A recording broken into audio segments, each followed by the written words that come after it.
ओम शांति। आज बाबा के 17 नवंबर 1969 के बाबा के महावाक्य हैं, फर्श से अर्श पर जाने की युक्तियां। यहाँ भट्टी में किस लिए आए हो? देह में रहते विदेही हो रहने के अभ्यास के लिए। जब से यहाँ पांव रखते हो तब से ही यह स्थिति होनी चाहिए। जो लक्ष्य रखा जाता है उसको पूर्ण करने के लिए अभ्यास और अटेंशन चाहिए।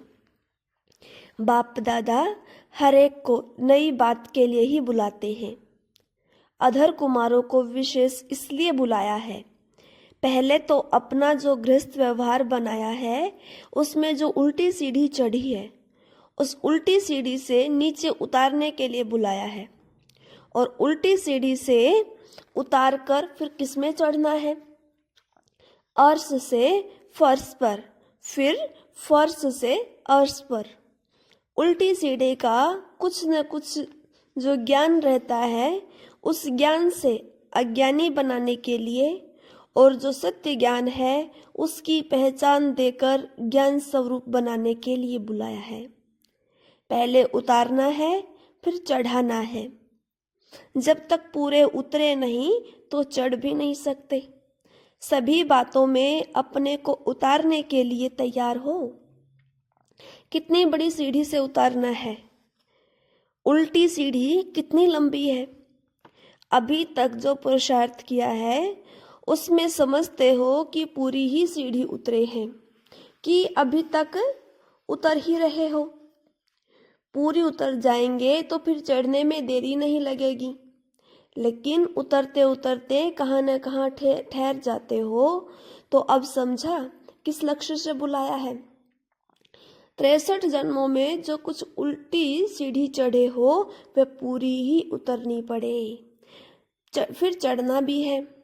उतरना सहज है व चढ़ना सहज है। उतरना सहज है व उतरना भी मुश्किल है। अभी आप जो पुरुषार्थ कर रहे हो वह उतार कर चढ़ने का कर रहे हो, फिर सिर्फ चढ़ने का कर रहे हो। कुछ मिटा रहे हो, कुछ बना रहे हो। दोनों काम चलता है ना।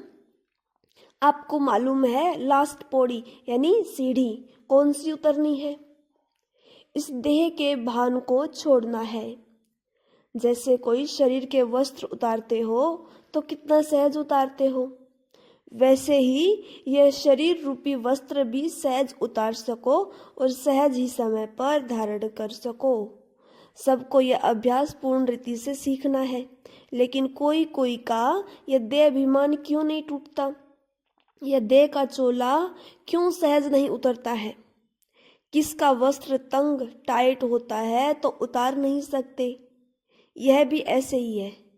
कोई न कोई संस्कारों में अगर यह देह का वस्त्र चिपका हुआ है अर्थात तंग टाइट है तब उतरता नहीं है। नहीं तो उतारना चढ़ाना व यह देह रूपी वस्त्र छोड़ना और धारण करना बहुत सहज है। जैसे कि स्थूल वस्त्र उतारना और पहनना सहज होता है, तो यही देखना है कि यह देह रूपी वस्त्र किस संस्कार से लटका हुआ है। जब सभी संस्कारों से न्यारा हो जाएंगे तो फिर अवस्था भी न्यारी हो जाएगी। इसलिए बाप दादा भी कई बार समझाते हैं कि सभी बातों में इजी रहो। जब खुद सभी में इजी रहेंगे तो सभी कार्य भी इजी होंगे। अपने को टाइट करने से कार्य में भी टाइटनेस आ जाती है। वैसे तो जो इतने समय से पुरुषार्थ में चलने वाले हैं उन्हों को अब बहुत ही कर्तव्य में न्यारापन आना चाहिए। अभी इस भट्टी में जो भी टाइटनेस है वह और जो कुछ उल्टी सीढ़ी की पौड़ियां रही हुई है वह उतारना भी और फिर लिफ्ट में चढ़ना भी है। लेकिन लिफ्ट में बैठने के लिए क्या करना पड़ेगा? लिफ्ट में कौन बैठ सकेंगे? बाप के लिए सारी दुनिया में लायक बच्चे ही श्रेष्ठ सौगात हैं। तो लिफ्ट में चढ़ने के लिए बाप की गिफ्ट बनना और जो कुछ है वह गिफ्ट में देना पड़ेगा। गिफ्ट देनी भी पड़ेगी और बाप की गिफ्ट बनना भी पड़ेगा, तब लिफ्ट में बैठ सकेंगे। समझा? अभी देखना है दोनों काम किए हैं, गिफ्ट भी दी है और गिफ्ट भी बने हैं। गिफ्ट को बहुत संभाला जाता है और गिफ्ट को शोकेस में सजा कर रखते हैं। जैसे जैसे गिफ्ट वैसे वैसे शोकेस में आगे आगे रखते हैं। आप सभी भी अपने आप को ऐसी गिफ्ट बनाओ जो लिफ्ट भी मिल जाए और सृष्टि के शोकेस में सभी से आगे आ जाओ। तो शोकेस में सभी से आगे रहने के लिए अधर कुमारों को दो विशेष बातों पर ध्यान रखना पड़ेगा। शोकेस में जो चीज रखी जाती है उसमें क्या विशेषता होती है? अट्रैक्टिव। एक तो अपने को अट्रैक्टिव बनाना और दूसरा एक्टिव। ये दोनों विशेषताएं खास अधर कुमारों को अपने में भरनी है। यह दोनों गुण आ जाएंगे फिर और कुछ रहेगा नहीं। कहाँ कहाँ एक्टिव बनने में कमी देखने में आती है। तो इस भट्टी से विशेष कौन सी छाप लगा कर जाएंगे? यही दो शब्द सुनाया, अट्रैक्टिव और एक्टिव। अगर ये छाप लगा कर जाएंगे तो अपनी एक्टिविटी भी बदली होगी। जितनी जितनी ये छाप व ठप्पा पक्का लगा कर जाएंगे उतनी एक्टिविटी भी पक्की और बदली हुई देखने में आएगी। अगर ठप्पा कुछ ढीला लगा कर जाएंगे तो फिर एक्टिविटी में चेंज देखने में नहीं आएगी। यह तो सुना था ना कि भट्टी में आना अर्थात अपना रूप रंग दोनों बदलना। भट्टी में जो चीज आती है उनकी जो बुराई होती है वह गल जाती है। जो असली रूप, असली जो कर्तव्य है वह यहाँ से लेकर के जाना। वह कौन सा रूप है? क्या बदलेंगे? अभी रंग बदलते रहते हैं, फिर एक ही रंग पक्का चढ़ जाएगा जिसके ऊपर और कोई रंग चढ़ नहीं सकता। और जिस रंग को कोई मिटा नहीं सके और न मिटा सके और न कोई और रंग चढ़ सके। सभी बातों में एक्टिव होना है। जैसा समय, जैसी सर्विस, उसमें एवर रेडी। कोई भी कार्य आता है तो जो एक्टिव होता है उस कार्य को शीघ्र ही समझकर सफलता प्राप्त कर लेता है। जो एक्टिव नहीं होते वे पहले तो कार्य को सोचते रहते हैं। सोचते सोचते समय भी गवाएंगे, सफलता भी नहीं होगी।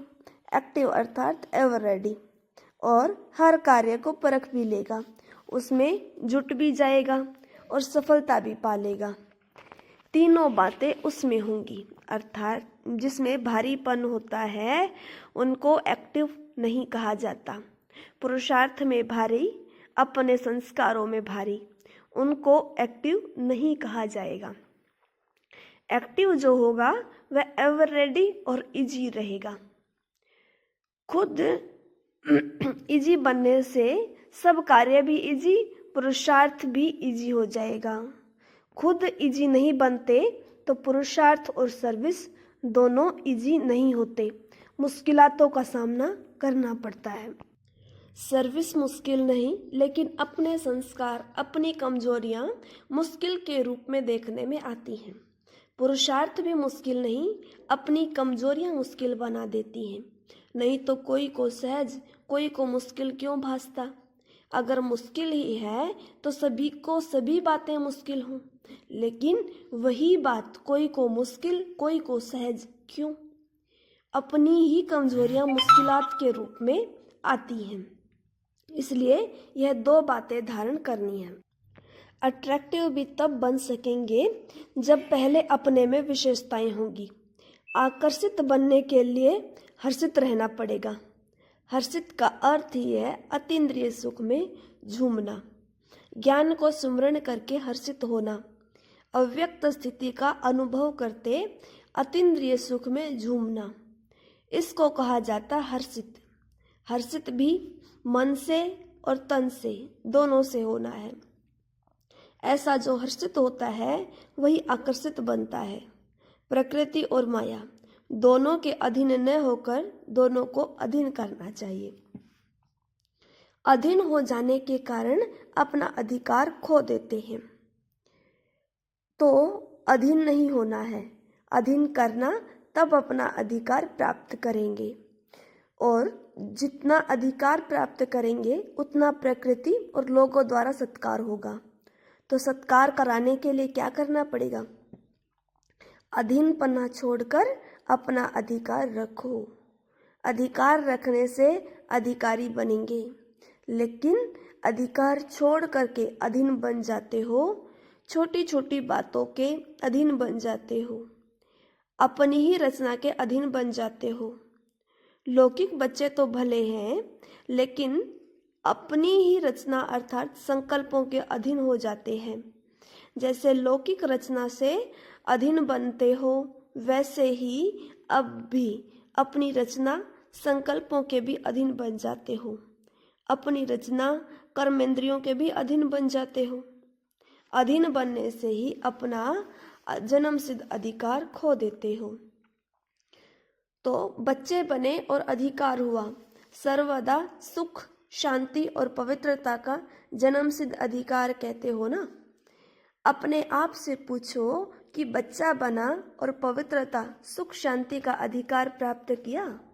अगर अधिकार छूट जाता है तो कोई बात के अधीन बन जाते हो। तो अब अधीनता को छोड़ो, अपने जन्म सिद्ध अधिकार को प्राप्त करो। यह जो कहते हो कब प्रभाव निकलेगा, यह प्रभाव भी क्यों नहीं निकलता? कारण क्या? क्योंकि अब तक कई बातों में खुद ही प्रभावित होते रहते हो। तो जो खुद प्रभावित होता रहता है उसका प्रभाव नहीं निकलता है। प्रभाव चाहते हो तो इन सभी बातों में प्रभावित होना नहीं है। फिर देखो कितना जल्दी प्रभाव निकलता है। अपनी एक्टिविटी से अंदाजा निकाल सकते हो। ऐसा सौभाग्य सारे कल्प में एक ही बार मिलता है। सतयुग में भी लौकिक बाप के साथ रहेंगे, पारलौकिक बाप के साथ नहीं। 84 जन्मों में कितना श्रृंगार किया होगा, भिन्न भिन्न प्रकार के बहुत श्रृंगार किए। बाप दादा का स्नेह यही है कि बच्चों को श्रृंगार कर शोकेस में सृष्टि के सामने लाए। जब सभी संपूर्ण बनकर शोकेस अर्थात विश्व के सामने आएंगे तो कितने सजे हुए होंगे। सतयुग का श्रृंगार नहीं, गुणों के गहने धारण करने हैं। ओम शांति।